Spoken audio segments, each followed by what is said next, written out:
Para la mayoría de la gente, nuestro hogar es como un santuario que mantiene a raya el mundo exterior. Para algunos, ciertos sonidos y visiones fantasmagóricas convierten sus seguros refugios en prisiones terroríficas. Creen que los fantasmas han hecho realidad una maldición para habitar sus hogares, obligándoles a enfrentarse al inquietante terror de lo inexplicable. Poseídos.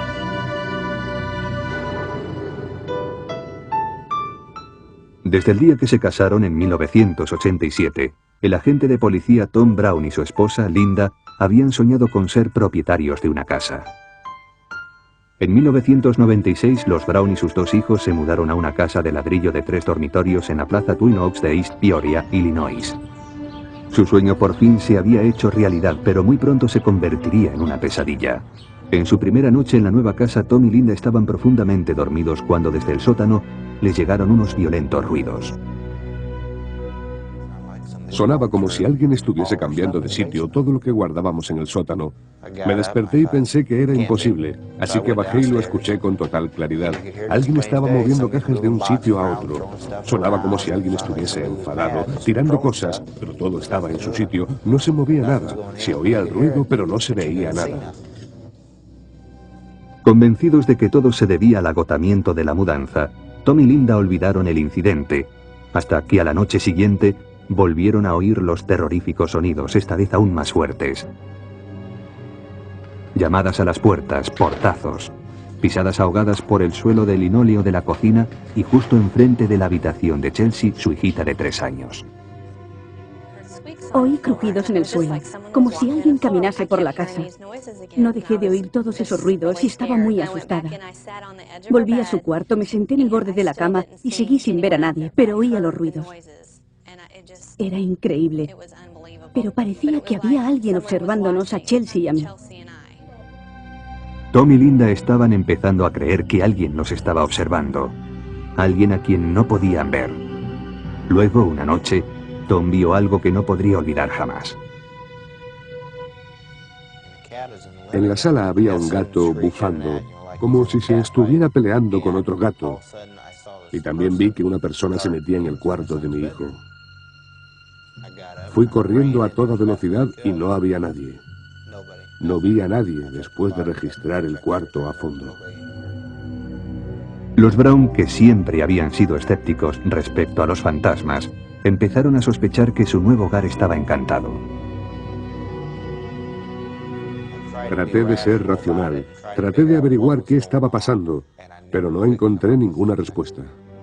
Aterrorizada por los extraños sucesos, Linda estaba desesperada y deseaba mudarse de casa. Era nuestra primera casa, pero ya había tenido suficiente, así que le dije a Tom que nos mudaríamos en primavera, que no podía seguir escuchando cosas extrañas todo el rato, que casi me mataban de miedo. Tom, que seguía buscando una explicación, cruzó al otro lado de la calle para hablar con Shirley Beniak, cuyo hijo le había vendido la casa. Le pregunté a Shirley si sabía algo de ruidos, de fantasmas y de cosas parecidas, y se quedó boquiabierta, como no dando crédito a lo que le había dicho, y luego me dijo, así que tú también los has oído. Shirley le contó a Tom que sus padres habían construido la casa y habían vivido en ella hasta finales de los años 70. Su padre, Stuart Wall, era un hombre afable y feliz que en 1974 sufrió un ataque que lo dejó incapacitado y profundamente deprimido. La idea de ser una carga para su familia amargó su vida. Una noche se dirigió a la habitación del fondo de la casa, donde ahora dormía el hijo de 2 años de los Brown. Se quitó el cinturón y se ahorcó con él. Shirley descubrió a su padre apenas con vida y lo descolgó. Mientras yacía entre sus brazos, ella pensó que trataba de pedirle perdón, pero no llegó a decirlo. Shirley le dijo a Tom que creía que el espíritu de su padre estaba atrapado en la casa, tratando todavía de pedir perdón. Esta historia por fin convenció a Tom de que su familia y él estaban viviendo con el espíritu de Stuart Wall. Tom se sentía indefenso, sin nadie a quien recurrir, hasta que en el periódico local leyó acerca de un hombre que investigaba casos de encantamiento. Rob Conover, Un antiguo investigador privado se burlaba de los que creían en fantasmas hasta que una noche decidió demostrar que una supuesta casa embrujada no era en realidad más que un engaño. Estaba convencido de que allí no había nada, pero empezaron a ocurrir cosas que demostraban lo contrario. Crucé la puerta y sentí como si miles de diminutas agujas de hielo me atravesaran el cuerpo. Y entonces todo se quedó en calma. En ese mismo momento pensé que allí sucedía algo. Y cuando salí de la casa la mañana siguiente, mi actitud había cambiado por completo. Esta experiencia convirtió a Conover en creyente, obligándole a cambiar su título profesional de investigador privado por el de investigador paranormal. A partir de entonces se dedicó por entero a la caza de fantasmas. Después de hablar con Tom acerca del supuesto espíritu de Stuart Wall, Conover accedió a investigar aunque con reticencias. Muchas veces tengo que decirle a la gente que no se trata de un espíritu, que lo que está produciendo el ruido es un frigorífico averiado o el aire que circula a través de la chimenea en un momento determinado, produciendo un ruido que suena casi humano, como pasos o quejidos o gritos o cosas por el estilo. Sin embargo, el cazafantasmas declara que es capaz de decir cuando un espíritu es real. Dice que es sensible a lo que él llama energías en las casas que albergan espíritus. Busca unos supuestos puntos fríos que dice que señalan la presencia de un espíritu. Cuando entro en una zona en la que hay un espíritu, me invade una sensación que resulta muy difícil de describir. La mejor forma de describirla es como una descarga eléctrica fría, sin ningún dolor, desde los dedos de los pies hasta la cabeza. Después de la primera entrevista con Tony y Linda, recorrí la casa y decididamente capté sensaciones. Conover sentía al fantasma en los mismos lugares en los que los Brown habían oído los ruidos. Estaba seguro de que Stuart Wall se había convertido en un espíritu atormentado que merodeaba por las habitaciones de la que había sido su casa y ahora era su purgatorio. Conover decidió ayudar al fantasma a encontrar la salida del mundo de los vivos para pasar al otro nivel.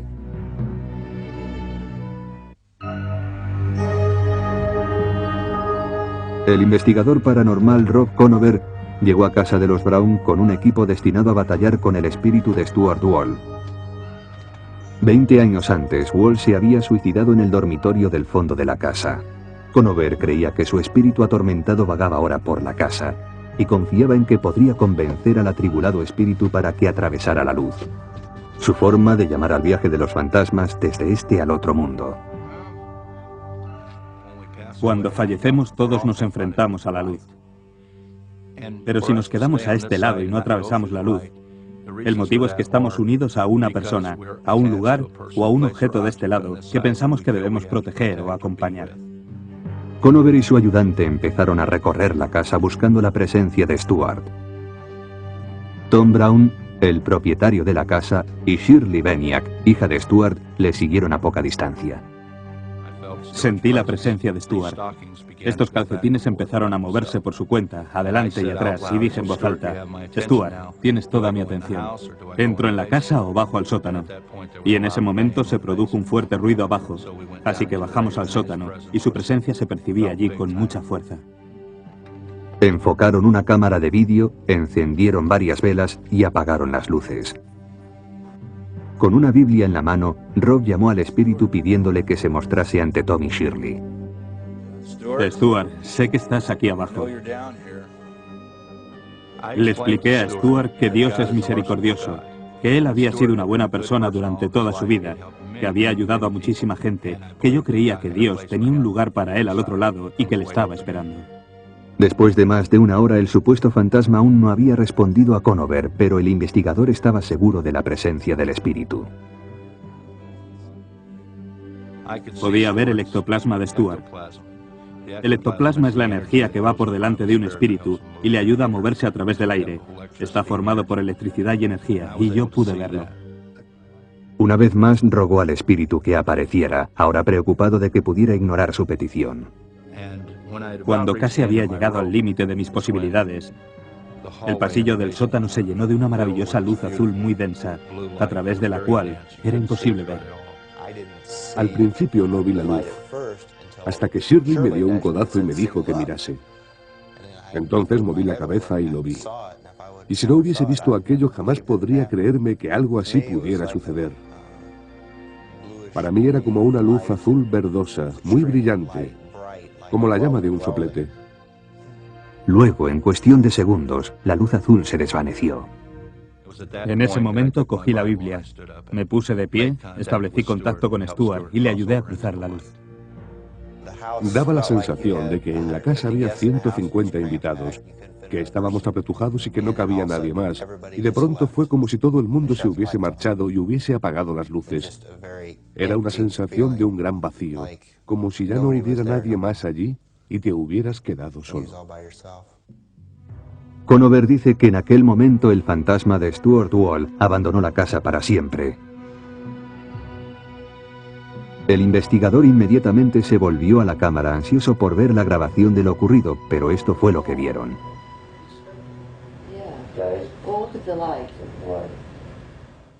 Tom, como buen policía, me pidió ver la cinta, convencido de que aparecerían las luces. Así que pusimos la cinta y se oían nuestras conversaciones, pero no se veía ninguna luz. Shirley preguntó por qué, y yo le dije que se debía a que nosotros éramos los únicos que debían ver esa luz. Desde aquella noche, la calma ha vuelto a la casa de la plaza Twin Oaks. Los misteriosos sonidos y las terroríficas visiones han desaparecido.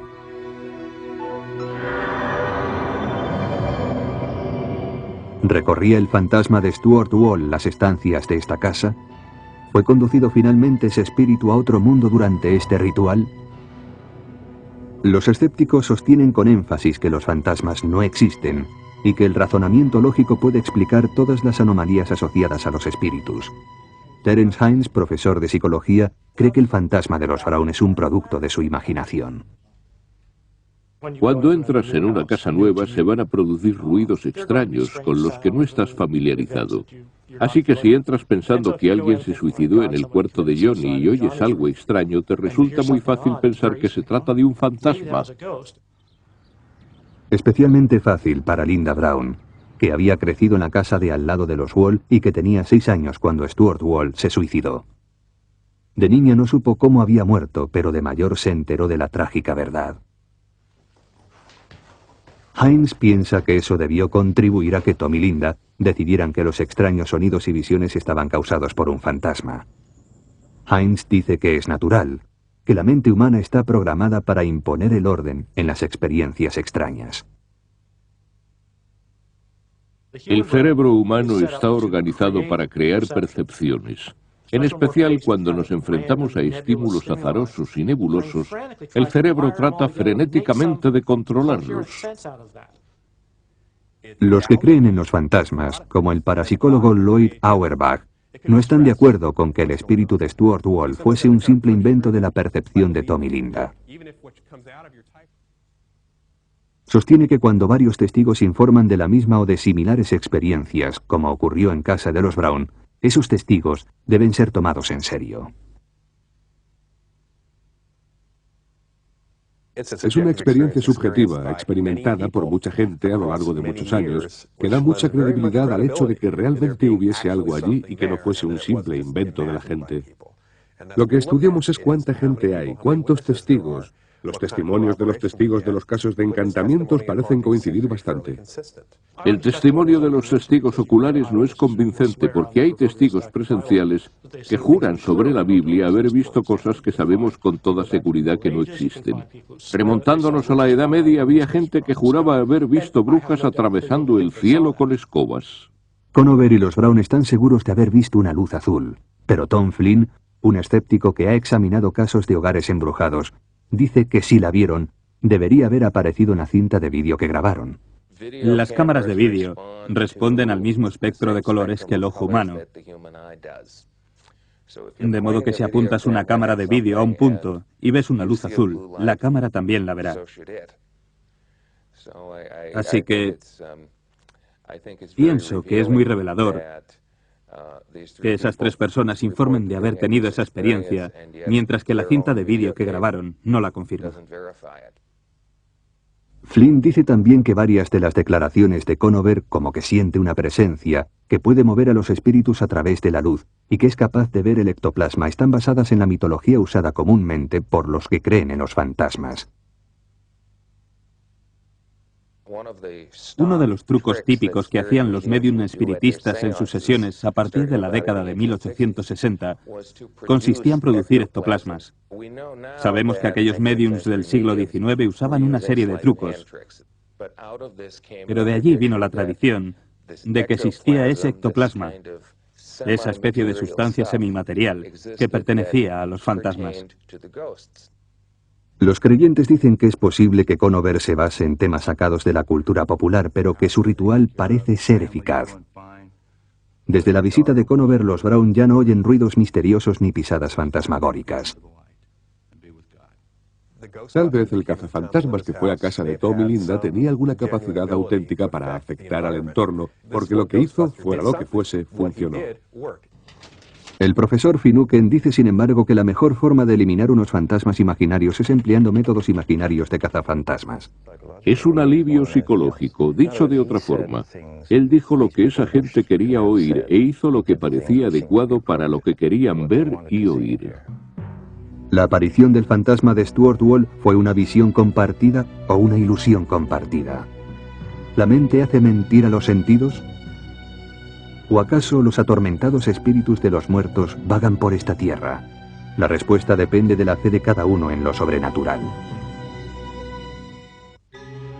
A los que dicen que un fantasma ronda por su casa, el alivio solo les llega cuando el espíritu se marcha o cuando las víctimas se mudan. Para otros, en cambio, ninguna casa puede ser un hogar. Para estas familias no hay ni descanso ni salida.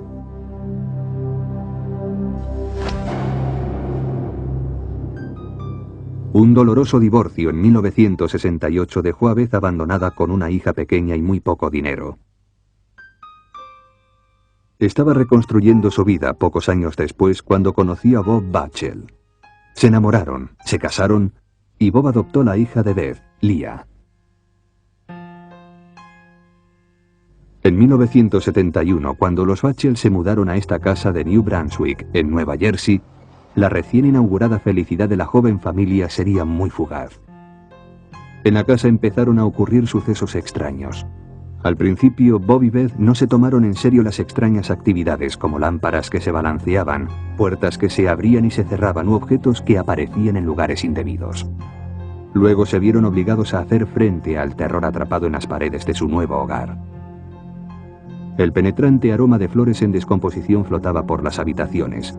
La temperatura subía a niveles asfixiantes sin motivo aparente y empezaron a presenciar visiones asombrosas. Cuchillos, tenedores y biberones cruzaban el aire como flechas, haciéndoles temer por sus vidas. Me sentía muy asustada, muy insegura.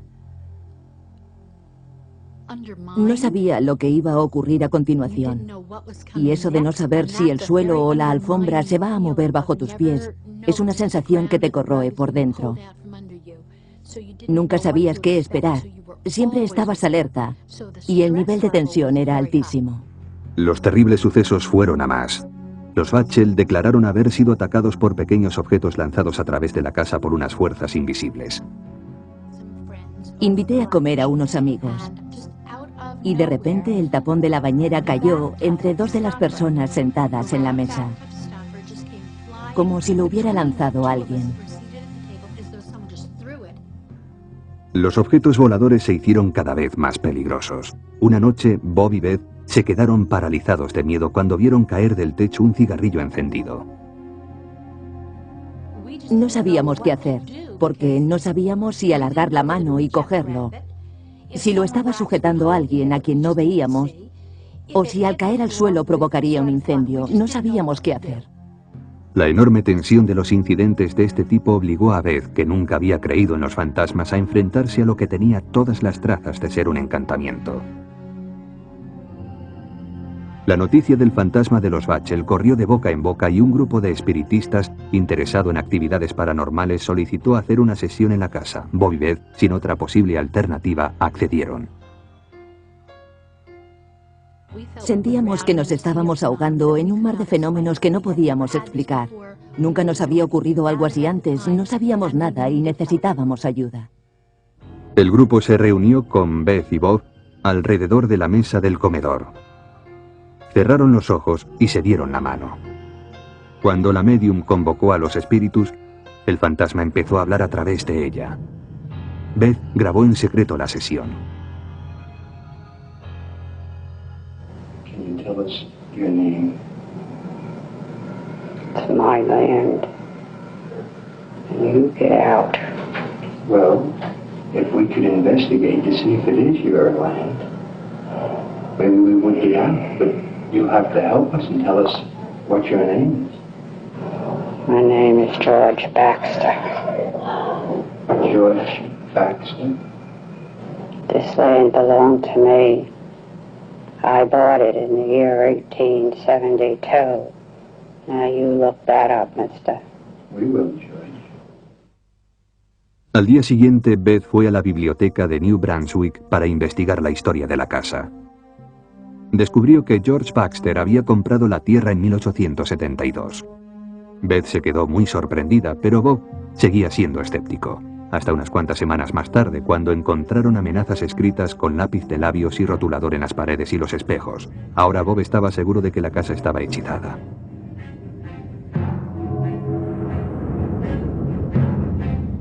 El enfurecido fantasma perdió los estribos, escribiendo mensajes terribles a la familia. Lo que estamos viendo son las notas auténticas que Bob dice que escribió el fantasma.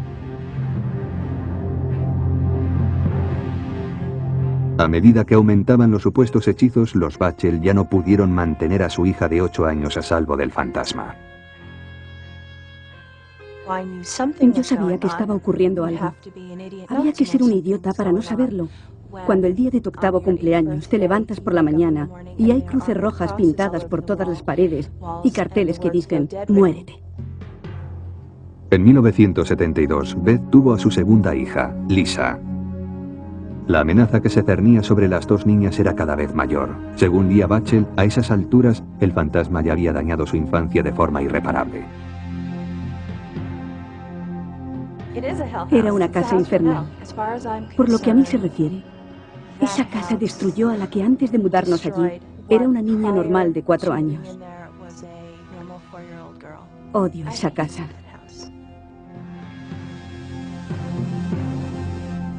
Beth también llegó a odiar la casa. Sabía que sus hijas estaban aterrorizadas y sentía que no tenía posibilidades de protegerlas. Cuando alguien toca a mis hijas, ahí está el límite. Y eso fue lo que ocurrió, que se produjeron una serie de incidentes, 2 en particular, que estaban muy dirigidos contra nuestras hijas y pensamos que teníamos que marcharnos. Decididos a dejar de luchar contra su fantasma, los Bachel embalaron todas sus cosas y se marcharon, seguros de que dejaban atrás al violento espíritu.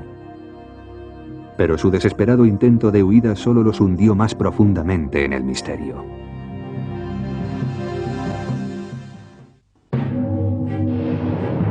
Bob y Beth Bachel, junto con sus 2 hijas, huyeron de su casa de New Brunswick, Nueva Jersey, creyendo que escapaban del terror del fantasma que los había atormentado.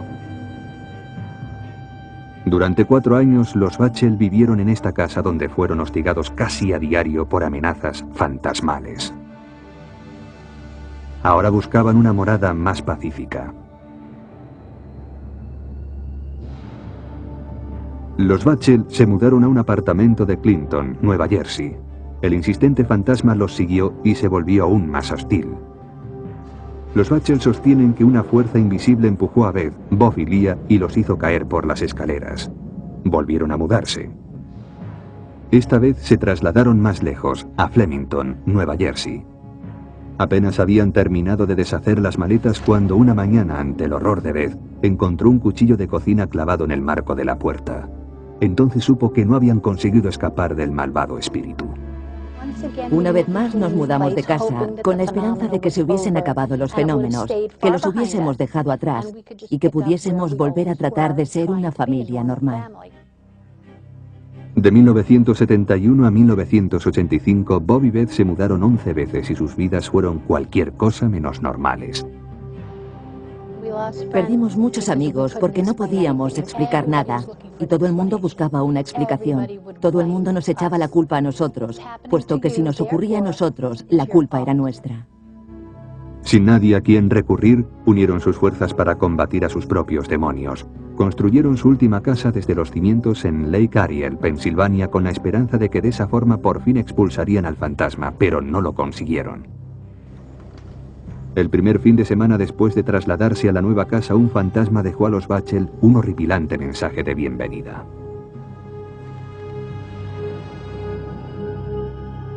Era bien pasada la medianoche cuando a los Bachel los despertaron unos gritos histéricos.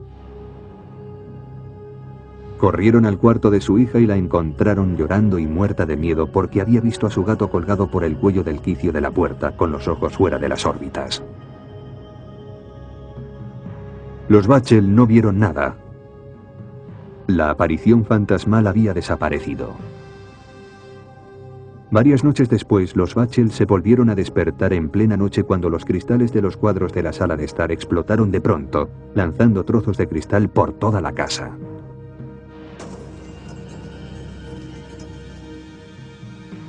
Es realmente difícil describir cómo te sientes cuando están en mitad de un torbellino, pero hemos dejado de preguntarnos los motivos porque estamos demasiado ocupados enfrentándonos a lo que sucede y viviendo con ello.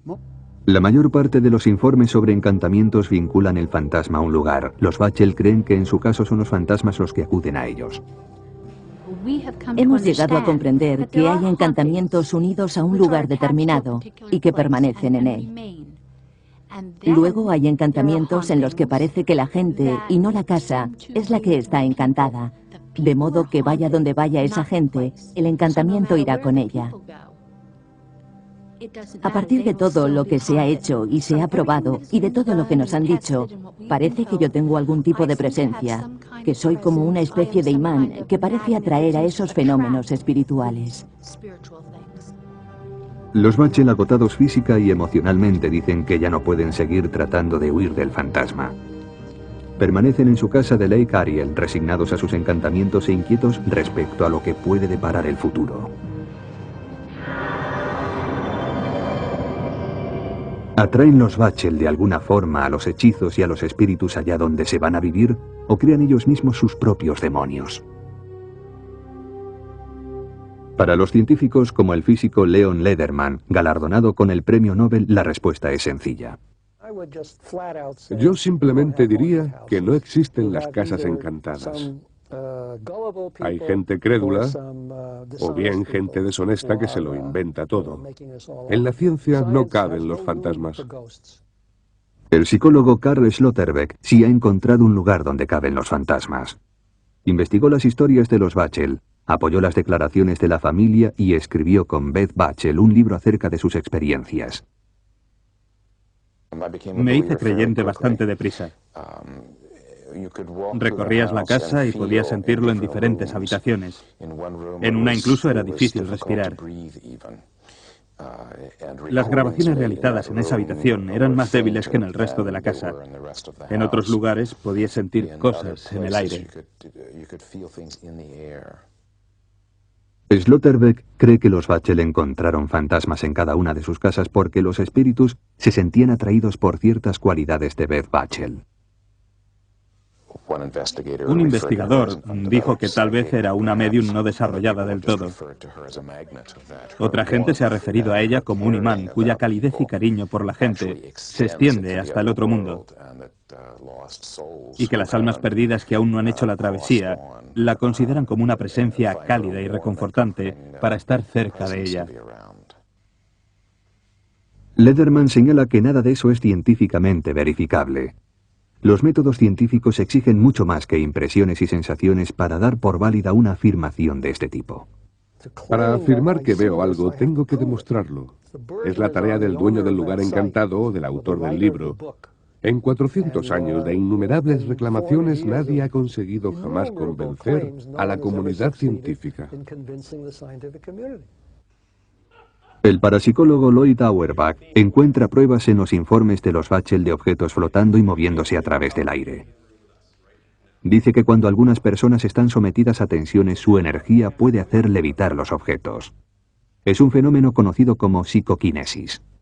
En parapsicología, la psicoquinesis es la capacidad de la mente para afectar de forma directa a la materia o a la energía para mover cosas. Normalmente se trata de una persona viva cuya mente subconsciente está transmitiendo energía o reaccionando a la tensión y usa la psicoquinesis, la capacidad de la mente sobre la materia para mover esos objetos. No se han encontrado pruebas sobre la existencia de la psicoquinesis.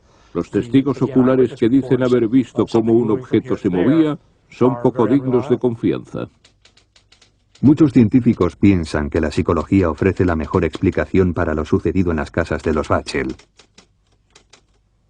El psicólogo y profesor retirado Robert Baker dice que en más de 50 años investigando supuestos casos de encantamiento solo ha encontrado fantasmas en un lugar. En la mente humana. Es un invento de la mente humana, que ha inventado los fantasmas porque los fantasmas proporcionan una gran satisfacción psicológica a la gente que cree en ellos. Llenan un hueco, un vacío de sus vidas. Finucane sugiere que a vez podría resultarle más fácil enfrentarse a fantasmas imaginarios que hacer frente a asuntos reales. Los fantasmas pueden ser utilizados por ciertos miembros de la familia con fines propios, como un método de autodefensa psicológica, por ejemplo, cuando las cosas les van mal a los restantes miembros de la familia. Tal vez sea una manera de conseguir cierto grado de seguridad frente a los demás.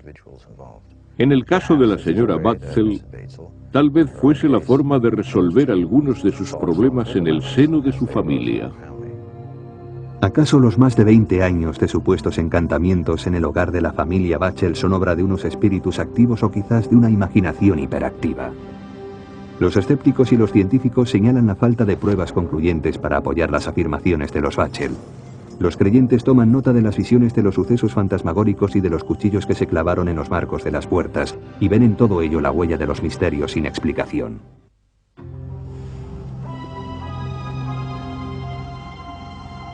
Durante siglos, los ancianos de los pueblos nativos norteamericanos transmitieron a las generaciones siguientes leyendas que hablan de lugares ocultos en lo más profundo de las montañas de Colorado.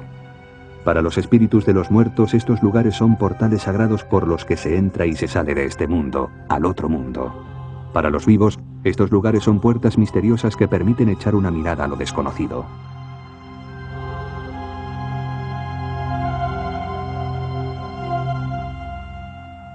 Steve Lee, un camionero de Dallas, viajaba por una nueva ruta de reparto a través de las montañas de Colorado. La belleza de la zona le pareció tan cautivadora que llevó a su familia a vivir al centro del Bosque Negro, a 30 kilómetros al norte de Colorado Springs.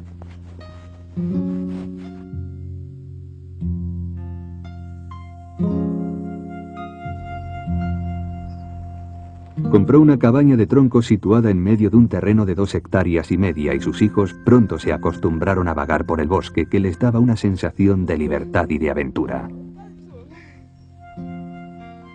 Steve sacó muchas fotos a sus hijos para enviárselas a sus amigos y a sus familiares de Dallas. Desde el principio vio que en las fotografías aparecían unas luces extrañas. Me fijé en unos rayos anaranjados que seguían a mi hijo menor, y a mi hijo mayor le seguía un resplandor verdoso de un lado a otro. Poco después, en las fotos, empezaron a aparecer cosas que no debían estar allí, como perros o caras. Al principio, Steve no hizo caso de las fotos pensando que le pasaba algo a la película, pero las misteriosas luces y la niebla fantasmagórica siguieron apareciendo en sus fotos. Steve se obsesionó con las fotos y cada nuevo rollo de película le traía algún descubrimiento todavía más terrorífico. Algunas partes de la casa eran más activas que otras. Cuando Steve fotografió el espejo de encima de su cómoda, se sintió aterrorizado por los reflejos que le devolvían su propia mirada. En mi espejo aparecían caras de diferentes personas, no pertenecían a la misma persona. En el espejo aparecía una cara que luego se desvanecía, y luego aparecía otra cara que también se desvanecía. Steve se negaba a creer que tenía fantasmas. Instaló cámaras de seguridad alrededor de la casa esperando encontrar pruebas de que las luces y la niebla eran de origen humano. Las cámaras no captaron nada fuera de lo normal, pero a Steve le siguieron acosando unas imágenes que no podía entender. Decidió ponerse en contacto con Bill Gibbons, un especialista en electrónica e investigador amateur de los fenómenos paranormales. Gibbons trajo su propia cámara de vídeo. Por la noche la instaló en el exterior de la casa en el bosque. Esta es la cinta que se grabó aquella noche que mostró una misteriosa serie de luces.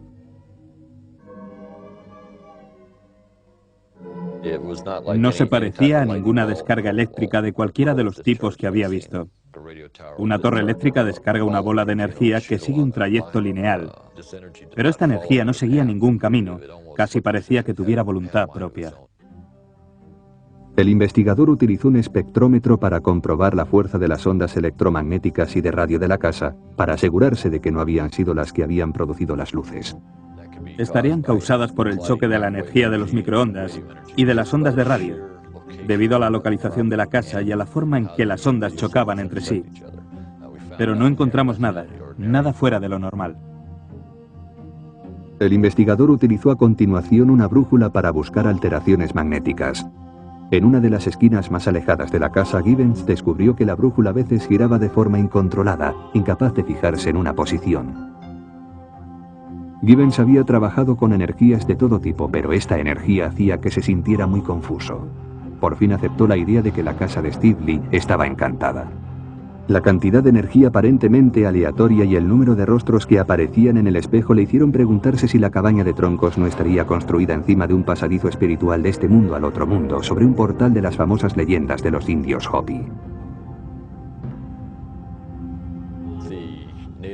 Los indios norteamericanos tienen profecías que hablan de vientos y de arcoíris, de unos portales a través de los que se puede emprender un viaje. Esos portales son como una especie de senderos y de caminos por los que viajan los espíritus. Steve Lee seguía negándose a creer que su casa pudiera estar embrujada, pero la leyenda del portal le intrigó. Se puso en contacto con Dennis Hauck, un investigador de casas encantadas que conocía la existencia de los portales. La gente que conoce las leyendas de los indios Hopi de la zona del Bosque Negro, que se remontan a mucho tiempo atrás, cree que aquí se abría un portal que llevaba al otro mundo, a través del cual han viajado cientos de espíritus. Lee invitó a Hauck a visitar su casa. El investigador se presentó con una cámara de infrarrojos capaz de mostrar la energía en una película de vídeo, representando con diferentes colores los distintos gradientes de energía invisible. Hauck sacó fotografías por toda la casa y recopiló lo que le parecieron pruebas posibles de la presencia de un fantasma. Todos obtenemos estos tipos de energía cuando sacamos fotos en casa de Lee. Después, si las ampliamos sin manipularlas, vemos imágenes de rostros claramente identificables, rostros de seres o formas que representan alguna clase de energía. Aparecen en mitad de estas imágenes electromagnéticas o de infrarrojos que captamos. La extraña energía que aparecía en la película de rayos infrarrojos sorprendió incluso a Hauck. Steve Lee no tenía ninguna explicación para esas extrañas apariciones.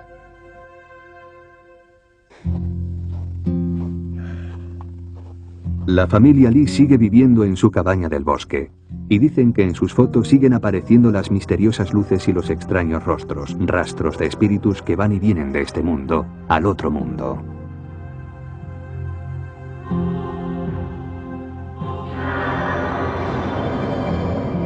¿Está llena la casa de Lee de espíritus que viajan a través de un portal legendario? Estas sorprendentes fotografías son la prueba de que existe un nuevo tipo de energía que permite a los fantasmas circular por este mundo. Los científicos y los escépticos responden con un no rotundo. Tom Flynn, experto en fotografía, cree que muchas de las anomalías que aparecen en las fotos tienen una explicación lógica.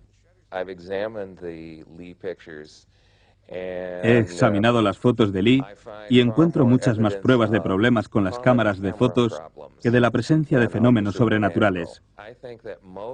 Creo que la mayor parte de esas misteriosas nieblas son varios objetos que se han metido en el campo de la foto y que por estar tan cerca del objetivo han salido desenfocados y con un color blancuzco debido al fogonazo del flash. También se producen muchos destellos en la lente que dan esos pequeños círculos transparentes con un resplandor blanquecino.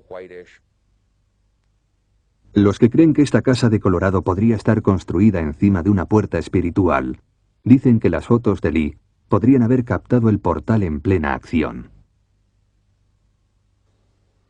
Creo que las fotos pueden atrapar ciertas cosas. He visto fotografías que han captado otras dimensiones en otros lugares. Y ya sea a través de un espejo o con una película muy rápida, en ciertas zonas vemos fantasmas o apariciones de fantasmas, debido a que la energía del lugar permite que se produzca esa materialización. El físico Leon Lederman opina que si los creyentes dicen que hay un portal de energía en la casa de Lee, entonces deben basar sus afirmaciones en principios científicos exactos y no en fotografías fantasmagóricas. En la ciencia hay muchísimas incógnitas, pero hay una diferencia entre una incógnita científica y la afirmación de que existen lugares sagrados o casas encantadas, lo cual no se puede verificar científicamente. Son simples fenómenos naturales mal interpretados por gente que quiere creer desesperadamente en ellos y que no tiene ni la menor idea de cómo funciona la ciencia. El doctor Michael Persinger, neurocientífico, sabe cómo funciona la ciencia y dice que la geofísica puede explicar las misteriosas luces de la casa de Steve Lee.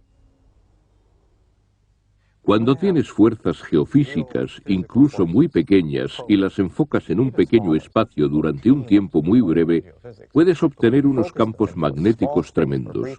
Cuando eso ocurre, puedes generar fluorescencias y destellos luminosos muy parecidos a las descargas electrostáticas, que si están por encima del umbral lumínico, se pueden fotografiar igual que cualquier otro tipo de fenómeno electrostático.